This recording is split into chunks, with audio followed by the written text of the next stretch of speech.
Prabhupada explains that he and Baba Tarini, they were just 3 years apart, and they would do everything together. But because he was the elder, sometimes he would chastise her. He would use the word chastise. Now, the word chastise means bodily infliction. And sometimes he would have her on the ground and be pulling her pigtails and hitting her. But this is the way children play. They grew up together, and they were so close up to the last moment of Prabhupada's life.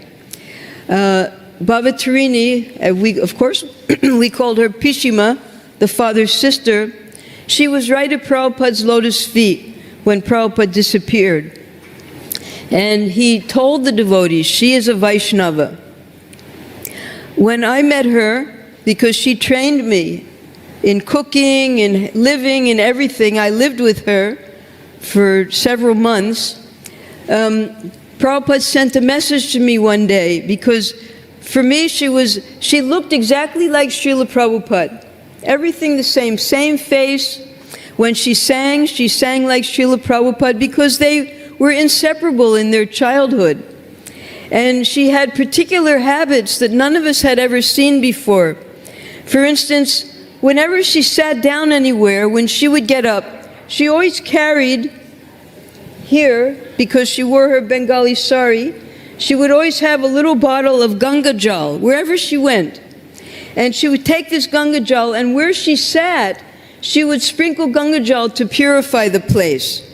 Everything she did, she would make sure that it was purified afterwards. And this she imbibed from her parents, all of these traits of cleanliness and purity. Now, when Srila Prabhupada entered Samadhi, Pishima was here at his feet, and you can see the photos. But her life was finished. She used to come here with her son. One of her sons was a very devoted Vaishnava. His name was Chandra Babu. And we became very close friends, because while serving Pishima, I would have to have someone to translate, because I didn't know any Bengali then. So he would be our translator. He knew some English. He was an optician. So one time he came with an elder brother of his, and they told me that her life is finished now. She can't live without her Dadu. Dadu is big brother, correct? Dadu means big brother? Dada. Dada. She can't live without her Dada. So what happened after Srila Prabhupada entered Samadhi? She went back to her home in Calcutta and simply couldn't eat, couldn't sleep, couldn't do anything. And she went to Mayapur. And the sannyasis in Mayapur, they said, we can't keep her here. She should go back to her family. But by that time, she couldn't walk anymore. She was very sick, because just out of separation, she didn't want to live anymore. So the head, the GBC there, his name was Bhavananda at that time, he told our general manager there, Nitai Chand, he said, you just pick her up, take her to the car, and send her back to her family. We can't be responsible for her to die here. She should be with her family. So because Pishima's face looked exactly like Prabhupada, you looked at her and you saw Prabhupada. As we know the Lotus Building in Mayapur, so she would stay in the Lotus Building. As Nitai Chand was carrying her, Bhavananda was there to make sure she got in the car. And when she walked past Bhavananda, she looked into Bhavananda's eyes, and Bhavananda said, send her back. Take her back upstairs. She has to stay. Because she looked so much like Srila Prabhupada, it just broke his heart that he was sending her away. So finally, Pishima, after a few months, she didn't last long after Srila Prabhupada left us. She left on the Pratipat, that's considered the Bengali New Year's of the next year, 1978. It's 15 days after Gaur Purnima, is that correct? Something like this. It's just after Gaur Purnima time, with all the devotees there. And her family sent me a picture of her. The whole family came and surrounded her. And we have all those pictures in Prabhupada's house.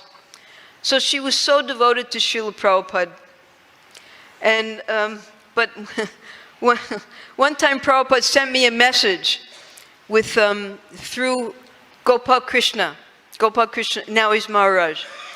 He was Gopal Krishna Das then, our GBC. And Gopal Krishna came up to me, said, Prabhupada told me to tell you that his sister is not a pure devotee, and you should not offer obeisances to her anymore. Because every time I would see her, I would offer my obeisances. I was treating her just like a female replica of Srila Prabhupada.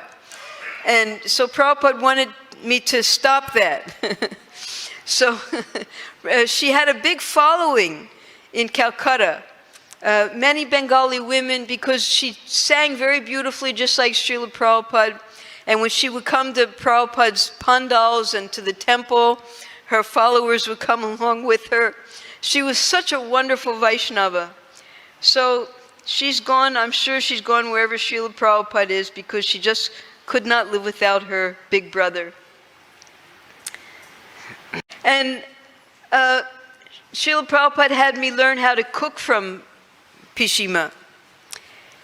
I figured that would be the best person to learn how to cook from, because who else would she have learned from but her own mother, Rajani? So after Prabhupada had me learn how to cook, he then called me in one day because she was very old. Prabhupada was, let's say he was at that time 76, 77 years old. She was only 3 years younger than him. And it was very austere here in Vrindavan and Mayapur to cook. Everything was done on the floor with the boti, the foot knife. And she had problem with her hips. So Prabhupada called me in one day and he said that I had learned now to cook from Pishima, and now Pishima could rest and I could take over the cooking, and I should modify her cooking. Because Pishima liked to cook Bengali style, of course, and that's the way Prabhupada liked to eat also. But she would sometimes sneak in some mustard oil. And Prabhupada, when he ate mustard oil, he would get sick. So modify meant that the things that I knew that made Prabhupada sick, I had to take out. So she got to rest. She would come sometimes to the kitchen and tell me what Prabhupada wanted to eat. She would come to the window, this little window over here, or she would come into the kitchen itself. So